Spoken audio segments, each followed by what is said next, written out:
Listen, we're diving into female golf legends who went from crushing it on tour to completely flipping their lives in ways nobody expected.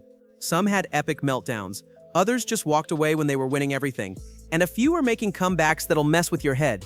This isn't your typical where are they now stuff.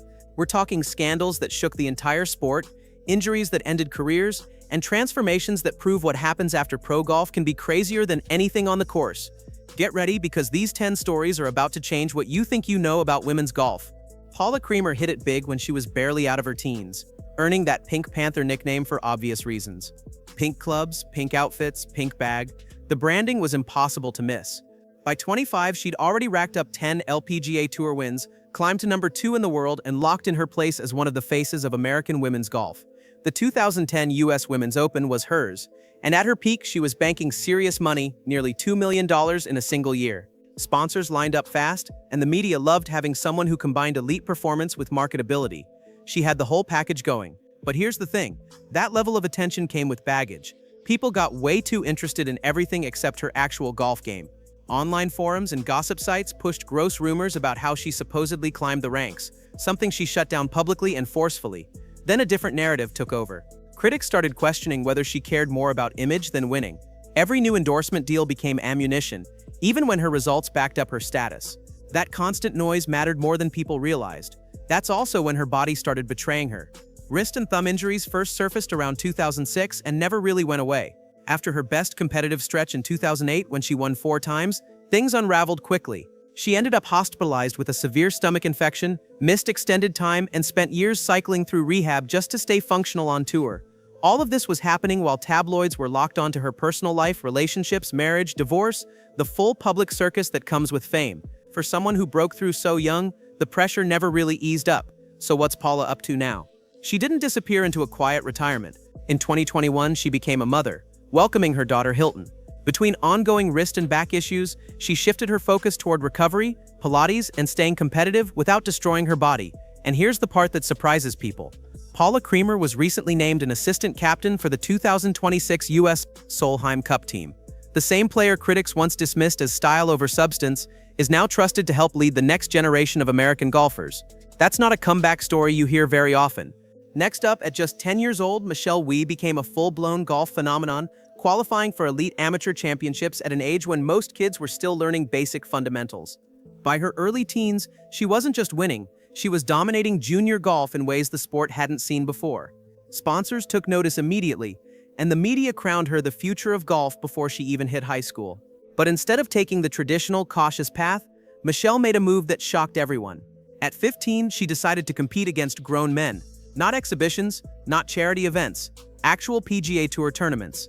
The crowds were massive, cameras followed her every shot, and the criticism was relentless. Pundits said she was being pushed too fast, that she didn't belong, that the experiment was reckless. She made one cut playing against the men, which should have been a victory. Instead, the narrative turned toxic almost instantly. Then came the injury that nearly ended everything. During a training session while visiting Stanford, she fell and severely damaged her wrist, breaking 3 bones. Surgery followed, rehab followed that. At 16 years old, she was relying on pain medication just to function while the golf world debated whether her ambition had permanently cost her career. The pressure didn't ease when she turned professional. Expectations were unrealistically high, and every missed cut was treated like a failure. But in 2014, she finally delivered the moment people had been waiting for. Michelle Wie won the US Women's Open, silencing critics and proving she could win at the highest level on her own terms. Still, the damage had already been done. Chronic injuries continued to interrupt her seasons, and the emotional toll of growing up under constant scrutiny never really faded. Instead of grinding through decline, she made a move that surprised fans. She stepped away earlier than expected. So what's Michelle doing now? She transitioned into life beyond competition with the same intensity she brought to golf. She became an investor, backing companies like Together XR, the women's sports platform behind the viral Everyone Watches Women's Sports campaign that generated millions in visibility and revenue. She also became a tournament host, a broadcaster, and an advocate for athletes navigating fame at a young age. Michelle married Johnny West, welcomed 2 children, and has openly reflected on her career, saying her biggest mistake was trying to train and play like a man instead of leaning into what made her unique. Sometimes the smartest play isn't winning another trophy, it's knowing when to change the game entirely. Coming in next, if there was a face of women's golf in the early 2000s, it was Natalie Golbis. Before social media, before influencers, before personal branding became normal, she was already doing it. Gulbis turned pro as a teenager, played in more than 360 professional events, won the 2007 Evian Masters, and became a regular presence on US Solheim Cup teams. But let's be honest, that's not why most people knew her name. In 2004, Gulbis self-produced a swimsuit calendar that instantly became controversial. The USGA banned it from being sold at tournament venues, calling it inappropriate. That ban only fueled demand. The calendar sold out elsewhere, and suddenly Natalie wasn't just a golfer, she was a cultural lightning rod. She leaned into it. Magazine shoots followed. Television appearances multiplied. And with that came a brutal debate that never really went away. Was she elevating women's golf by attracting new eyeballs? Or was she reinforcing stereotypes that the sport was trying to escape? Inside the locker room, things got tense. Fellow players quietly complained that her marketability far outweighed her win total. Some believed sponsors cared more about her image than her scorecards. That perception stuck, even though she consistently made cuts and competed at the highest level. What most people didn't see was what her body was going through. Gulbis battled severe back issues for years, undergoing multiple surgeries and relying on pain management just to stay on tour. Playing through chronic pain became normal, and the physical toll quietly limited how much she could practice or contend late on Sundays. So what's she doing now? Natalie officially stepped away from full-time competition after the 2020 season, though she's announced plans for one final LPGA appearance in 2026.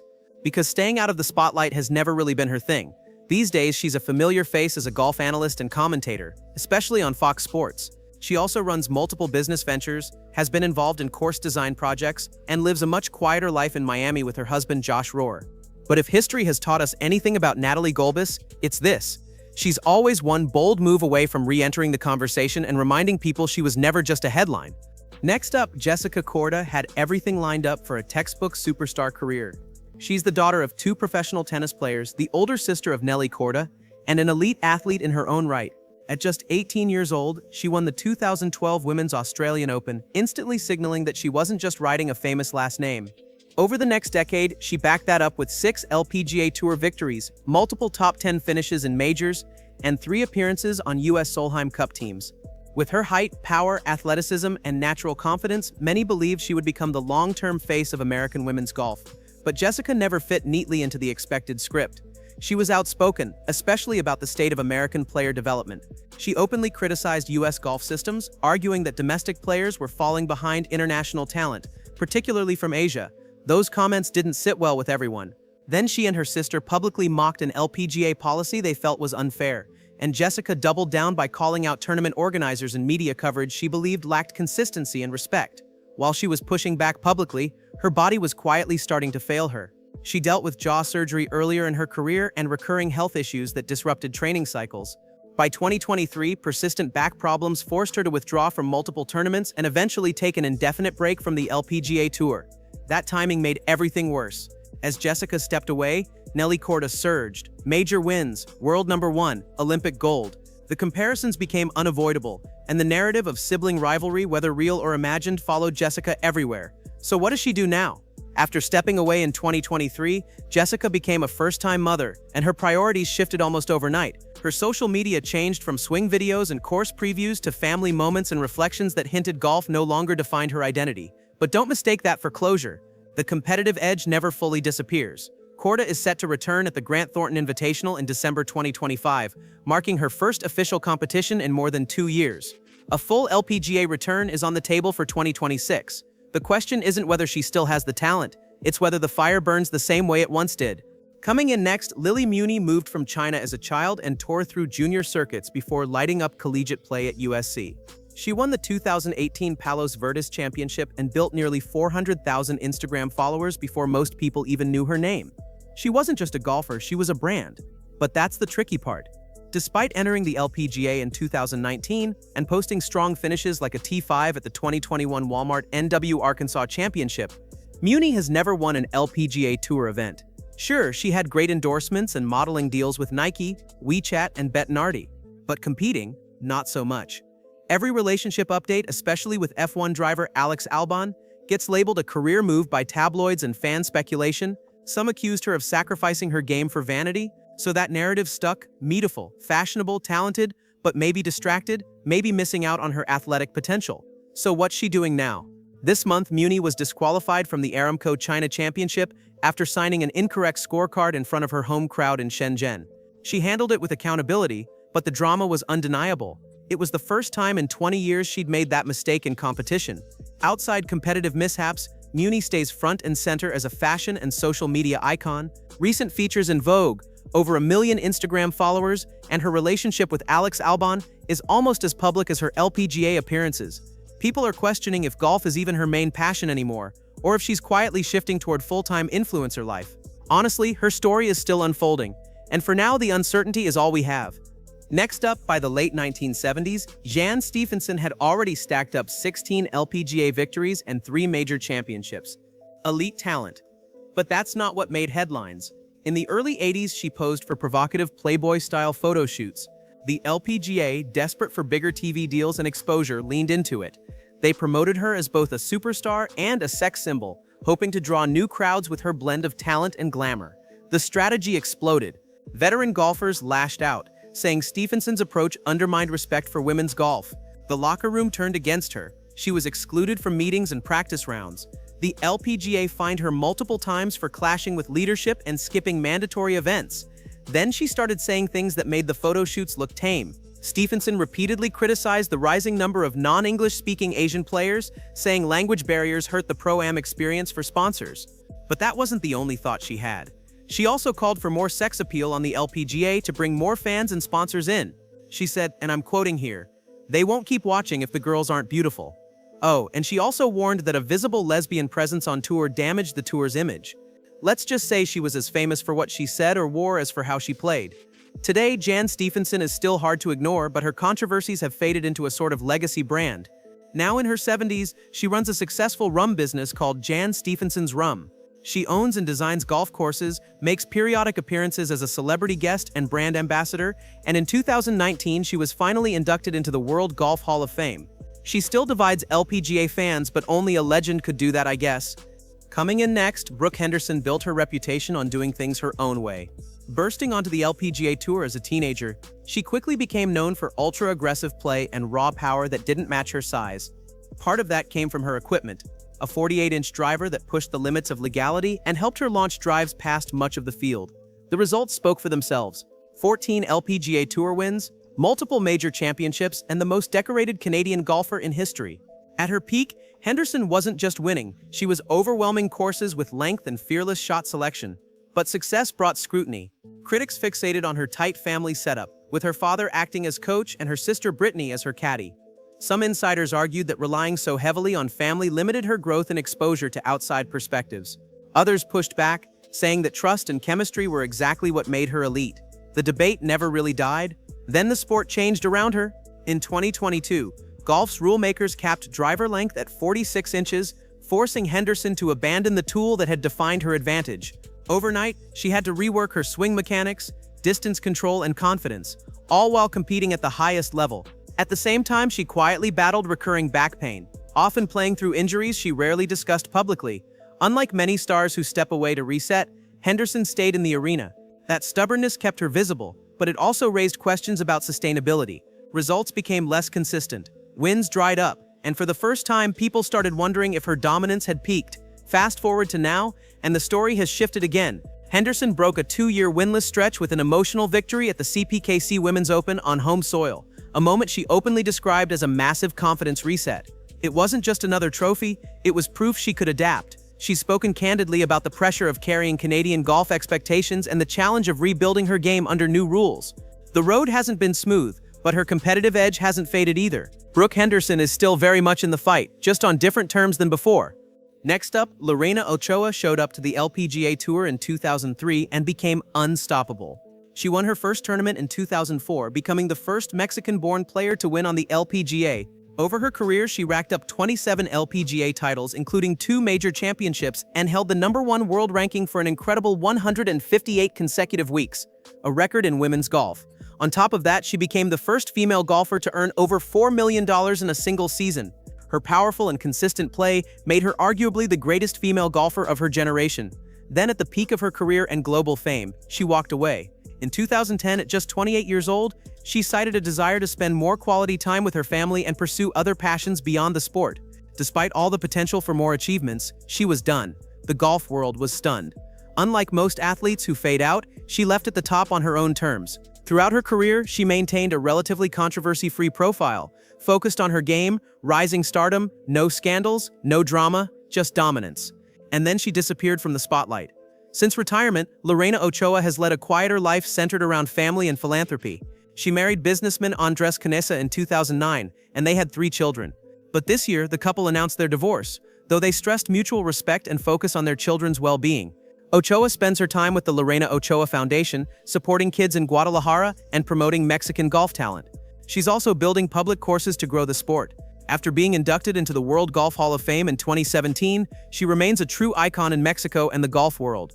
Coming in next, Paige Spiranak played college golf at the University of Arizona and San Diego State before turning pro in 2015. She had talent, she had ambition, but what she got instead was a nightmare. At her first professional event, the Dubai Ladies Masters, she faced brutal rumors that she'd performed sexual favors to get tournament invitations. The allegations were false, but they spread fast. Her performance tanked under the scrutiny, and her professional career never really took off. She earned less than $10,000 in her best season. But while her game struggled, something else exploded: her social media presence. Paige leaned into bold, glamorized golf attire and candid personal storytelling. Critics accused her of sexualizing golf and not taking the sport seriously. The golf establishment treated her like an outsider, cashing in on looks rather than skill. But she kept posting, and the audience kept growing. Massive brand deals followed with companies like Callaway, Women's Health, and Lululemon. She turned social media into a multi-million-dollar business while the traditional golf world dismissed her as a sideshow. The backlash was relentless, but so was she. So where did all that lead her? Now Paige has fully transitioned into content creation and become one of the most influential voices in golf. She's even on a subscription-based platform where fans pay for exclusive content. I know what you're thinking, but it's not that one. But anyway, that only brought more heat on her for sexualizing the sport. The question that's still here is, will she ever return to competitive golf? She's hinted at it, but for now she's built something bigger than tournaments. A platform where vulnerability, humor, and smart marketing all come together. And finally, Lexi Thompson turned professional at just 15 years old and immediately became one of the most recognizable figures in women's golf. She combined elite athleticism with rare power, piling up 15 professional victories and capturing her major title at the 2014 Kraft Nabisco Championship. For years, she felt like the future and the present of the LPGA. She was young, fearless, marketable, and relentlessly competitive. Everything the sport wanted. Then came the moment that changed everything. At the 2017 ANA Inspiration, Lexi was leading by 2 shots during the final round when tournament officials informed her of a rules violation from the day before. A television viewer had called in to report that she had improperly marked her ball on the green, something no one on site had caught at the time. The ruling was devastating. Lexi received a 4-stroke penalty, 2 for the violation and 2 more for signing an incorrect scorecard. She went from leading the tournament to fighting just to stay in contention. She eventually lost in a playoff, breaking down in tears on live television. The fallout went far beyond that one tournament. Lexi became the face of a broken rules system, and the scrutiny on her game intensified. Every swing, every ruling, every mistake felt magnified. She later spoke openly about body image pressures in golf and the emotional toll of growing up in a sport that constantly compares athletes to impossible standards. Years of being labeled a prodigy finally caught up with her. Instead of grinding through a full tour schedule, Lexi made a decision that surprised fans and sponsors alike. She drastically reduced her playing schedule, cutting back to roughly 10 events per season. The message was clear: golf was no longer allowed to consume her entire identity. Today, Lexi Thompson exists in a space few elite athletes choose. She's still competitive, still capable of winning, but she prioritizes mental health, balance, and happiness over rankings and trophies. She's also preparing for a major personal milestone: her upcoming wedding to fiancé Max Provost. The teenager who cried on national television in 2017 didn't disappear. She rebuilt herself, on her own terms. And finally, Lexi Thompson turned pro at 15 and became a powerhouse with 15 professional wins, a major title at the 2014 Kraft Nabisco Championship, and exceptional length off the tee. She was everything women's golf needed: young, talented, and fearless. Then came the 2017 ANA Inspiration. Lexi was leading by 2 shots in the final round when tournament officials informed her of a rules violation from the day before. A TV viewer had called in to report she'd marked her ball incorrectly on the green. The LPGA penalized her 4 strokes, 2 for the violation, 2 more for signing an incorrect scorecard. She lost the tournament, but the damage went deeper than just one event. After that, the scrutiny intensified. She faced body image pressures in golf and spoke openly about the importance of embracing her body and rejecting unrealistic comparisons that could lead to misery. The pressure of being a teenage phenom finally caught up with her, and she made a decision that surprised everyone. She dramatically scaled back her tournament schedule to about 10 events per season instead of a full tour grind. Her competitive spirit is still there, but it's not driving her life anymore. She's essentially semi-retired, prioritizing mental health and emotional well-being over chasing leaderboards. And with good reason, because she's now preparing for a major life milestone, her wedding to fiancé Max Provost. The girl who broke down on TV in 2017 has rebuilt herself into someone who refuses to let golf consume her anymore. These 10 women didn't just play golf. They revolutionized it, challenged it, survived it, and in some cases conquered it on their own terms. From Paula Creamer's coaching comeback to Lexi Thompson choosing happiness over rankings, their stories prove that success isn't just measured in trophies. Sometimes it's about building empires through social media. Sometimes it's about walking away at your peak, and sometimes it's about finding the strength to rebuild after everything falls apart. These women didn't just change women's golf, they changed what it means to be a female athlete in the modern world.